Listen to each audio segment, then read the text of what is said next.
আসসালামু আলাইকুম। এখানে আমি কিছু করল্লা মোটা মোটা করে কেটে চাকা করে এরকম মোটা করে নিয়েছি। ভালো করে ধুয়ে হলুদ লবণ মরিচের গুঁড়ো দিয়ে মেখে নিয়ে তার উপরে একটু চাউলের গুঁড়া দিয়ে শুকনা শুকনা করে ঝাঁকিয়ে ঝাঁকিয়ে মেখে নিয়েছি। এই যে হলুদ লবণের যে পানিটা বেরিয়েছে ওটা থেকে চাউলের গুঁড়োটা ওর সঙ্গে আটকে গিয়েছে। আর ফ্রাই প্যানে তেল দিয়ে আমি এই রকম করে এই করল্লাগুলো ভাজছি।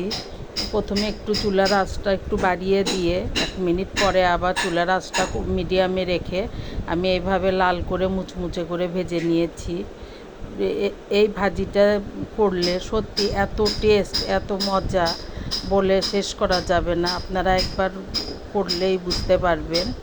এটা দিয়েই শুধু আমি ভাত খেয়েছি, অনেক মজা ছিল। একদম ক্রিপসি, মনে হচ্ছিল চিপস খাচ্ছিলাম।